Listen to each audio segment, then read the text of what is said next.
I'm very excited that you're in our country. Yes. You're visiting India. I think the last time we met was in Dubai. It's been 2 years, Yeah, 3 years. exactly, 2 or 3 years. And you've gone from strength to strength in those 2 or 3 years. 2015 is when Dum Laga Ke Haisha released. We're Yes. 5 years later sitting here. How would you summarize those 5 years? It's been a lot of hard work, but I'm living my dream.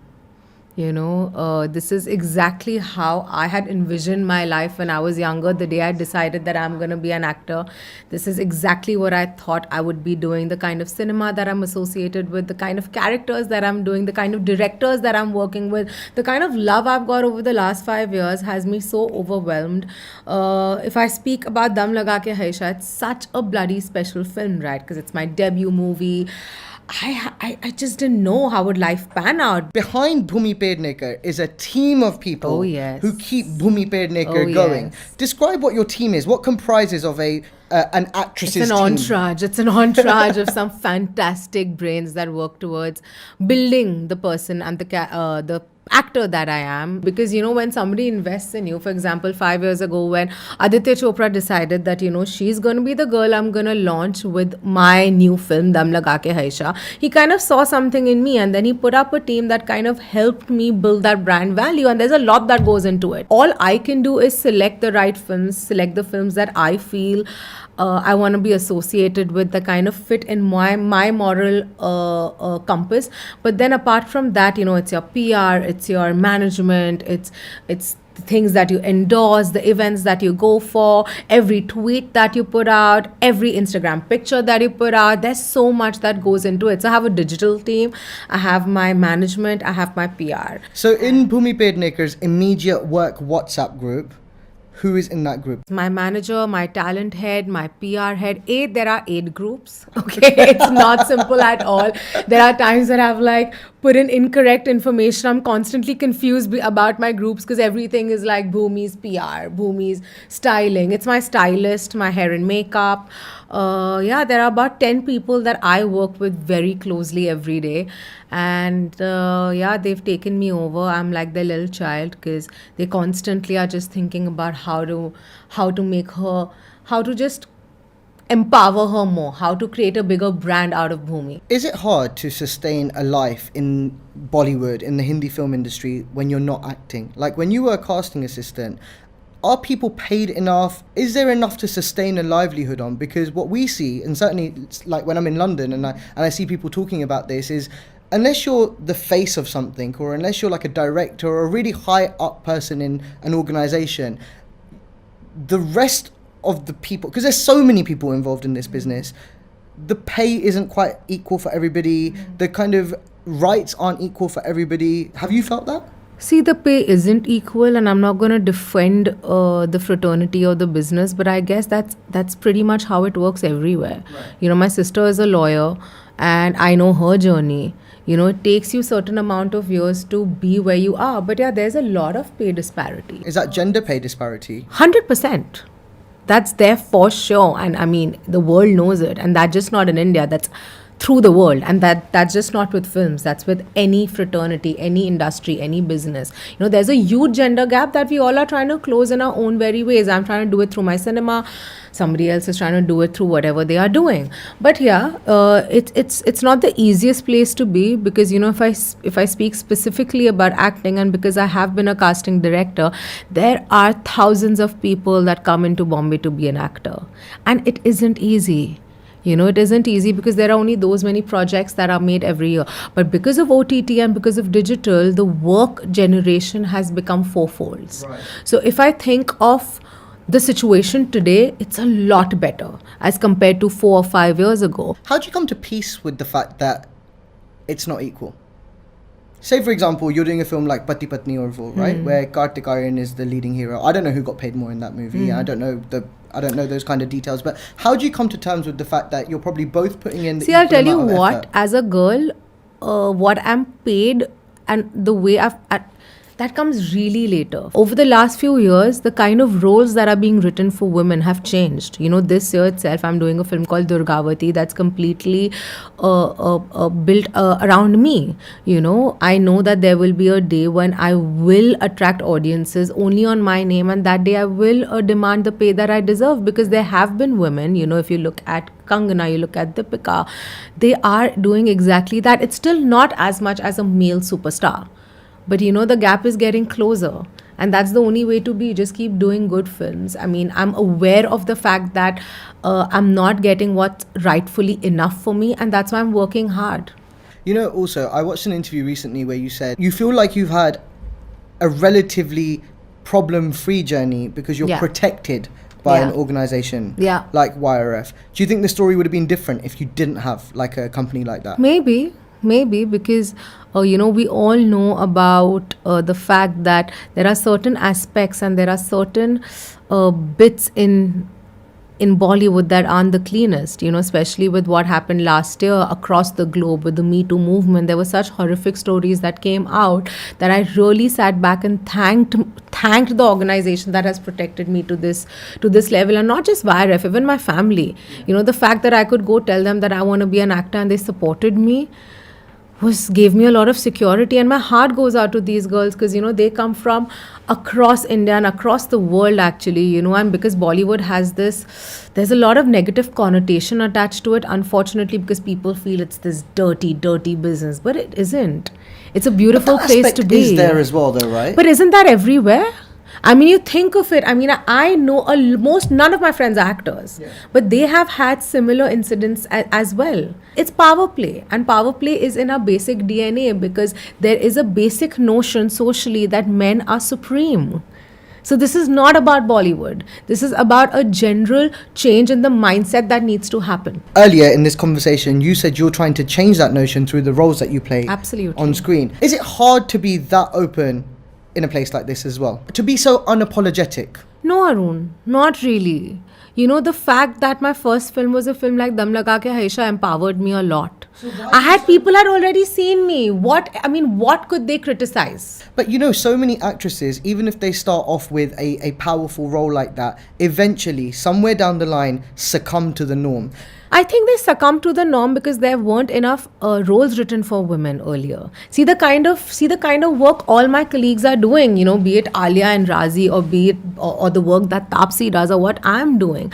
There has been a change, right? I mean, it is amazing because today we have the opportunity to do it.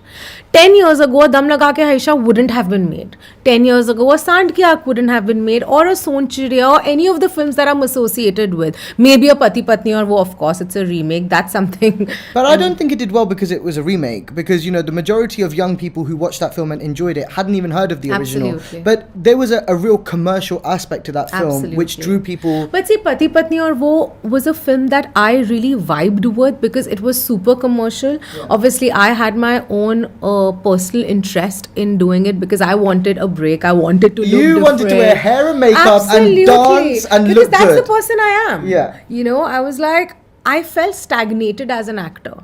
And that's when I decided to do Pati Patni or Wo. Because I needed that break. I needed that breather. I have grown up watching Kareena Kapoor, Raveena Tandon, Karishma Kapoor. I've grown up watching Govinda songs. Your girl Rani Mukherjee?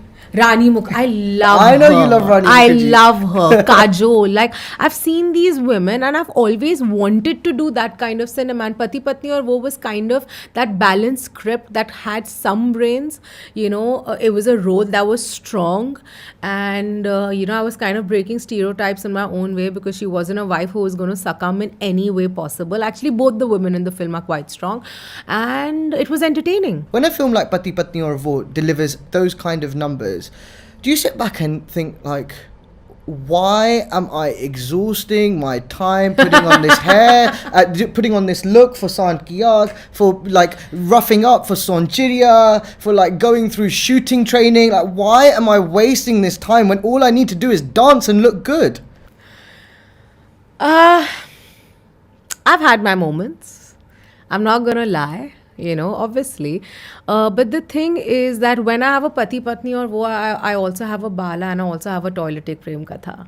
And the fact that all my nominations this year, they are either for Sand Ki Auk or Son Chirya, that kind of gives me peace. So the fact that I have to work extremely hard for a film and that might not perform the way I thought it would, but I've still gained a lot out of that movie. Like what Son Chirya did for me, the way it changed me as an actor, what Abhishek Chaubey did for my craft.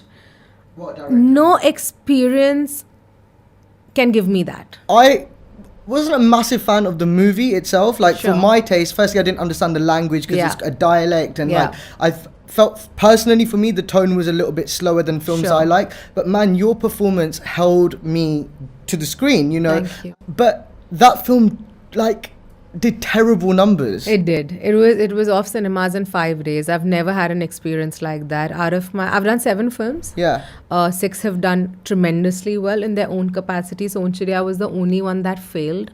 And it was a huge heartbreak. It's like an ex-boyfriend I'll never get over. I keep saying that again and again because it's a film that's so special to me. And that film changed me as a person. It completely changed me as a person. You know what? See, that's the beauty of the cinema that I do. I was always a very aware person, but I lived in my little cocoon of Bombay, living with my parents, being comfortable, etc., etc. Oh yeah, there's poverty, there's illiteracy, there's a lot of gender discrimination, but I experienced all of this through my cinema. But I feel like somewhere along the line of 2019, you became a scapegoat for people's issues. Like, you just became like this woman that everybody blamed everything on. Whether it was the ageism debate with Sand Ki Auk or the brown facing with Bala, it just felt like, or the misogyny that people associated with certain scenes in Pati Patni Aur Wo. It was like, it just all came out on you. Yeah. How did you deal with that? Haroon, where there's appreciation, there is going to be constructive criticism as well. I was very confident. It started off with Sand Ki Auk, and I was very confident that once people watch the film, they'll understand that the film is a lot bigger than just an older actor doing it. We had senior actors that kind of came out and spoke about it, but their intent was not to kind of put me or Taapsee down. They were just passing a general comment, and I completely support them. There aren't enough roles written for women, and women in that age group, they are very little, and definitely this was a great opportunity for them, but it was my director's vision, and I'm going to do what he wants, and I am not going to let go of an opportunity like Sand Ki Auk. It's an opportunity of a lifetime. Also in Sand Ki Auk, what was wonderful was the female bonding between you and Taapsee. Yeah, that was beautiful. Isn't it so nice that you can do a film where there is not a single scene where these two women are bitching about each other? Pitted against each other. Or there's no conflict. See, but that's what true womanhood is. Why doesn't Bollywood understand that? The narrative is changing. I think I feel even in the West, there was a certain revolution that happened in their cinema, and that's happening now. Yeah. And I think this is what true sisterhood is. I think every woman at some point in her life has experienced something common. You could be in London, you could be in India, you could be the richest person in the world, or somebody who is completely devoid of basic needs. But there are certain experiences that are very common, and that's where we connect. I think a woman can really empower a woman, and that's exactly what we tried doing with Sand Ki Auk or with Dolly Kitty or Wo Chamakte Sitare. You and Konkana or you and Taapsee are not going to get the budget that like a Zindagi Na Milegi Dobara is going to get. You're not going to get the budget that even a male film with lesser known stars, like let's say Sonu Kitty Tuki Sweetie, you're not going to get that budget. Yeah. Why? And how do we overcome that? We overcome that when our audiences become more open towards different content. If the audiences don't accept it, it's not a successful venture for the producer, and that's exactly what's happening, and that's why there's been a shift over the last 5 years, where your hero does not have that machoism anymore. Do you think stardom has changed? Absolutely. I think stardom has become more relatable. Earlier they were more unachievable. They were more it was very unattainable. Today a star is somebody who people can relate to. Like look at Ayushmann. what he has done, with the kind of films that he has done, he's always played a boy who could be a part of my group. And that's only because the audiences now want to watch stories that they've lived at some point. That's why when I did a Shubh Mangal Savdhan with Ayushman, even though it was a film that spoke about a sexual disorder, it was such a taboo. You can't really say sex and, I mean, erectile dysfunction. We were like, how the fuck is this going to happen? But I then can even say it on radio. Yeah, exactly. So, we need to, like, just as a society, India is still very orthodox. By the end of it, we need an audience that is strong enough to support different content, and that is happening. And again, really have to thank digital work for it, because the horizon has kind of increased. We've been exposed to a lot more content, a lot more material, and I really feel slowly and steadily things are changing. You mentioned sexual themes, which were in Shubh Mangal Savdhan, but Lost Stories was a performance that got you lots of credibility. Yes. And it's weird because apart from Toilet Ek Prem Katha, it's probably your film that's been watched the most globally. Absolutely. Because of accessibility, because of Netflix. Yes. Were you like, what are my parents going to think when they watch Lost Stories? Like, this is the most awkward thing in the world. Like, oh my God, It was what's going on? definitely awkward, because the first time I watched the film was with my mum. But she had read the script. And she was the one, she was like, you must do it. It's fantastic. It's Zoya. And, by the end of it, I'm an artist. Yeah. I can't, if it's done tastefully and if it's done for the right reasons, I don't want to limit myself to anything. A sex scene or a scene that I'm getting in, that I'm really intimate with an actor in, is the same as me scrubbing the floors. Everything that I'm trying to fight for, every message that I'm trying to give out with every film that I do is exactly the change that I feel needs to happen. Be it sexism, be it acceptance, be it inclusivity. And it's so layered, it's on so many levels, and the more you get into it, the more you realize that the journey is very difficult, but you just have to start. Yeah. And somewhere things would keep happening. And I keep saying this again and again, that my cinema is my service to humankind. Well, I hope you continue, as you said, serving humanity. Bhumi Pednekar, it has been an absolute Thank pleasure. Are you going to finish your paneer tikka? Right after we are done. Thank you so much. Thank you so much.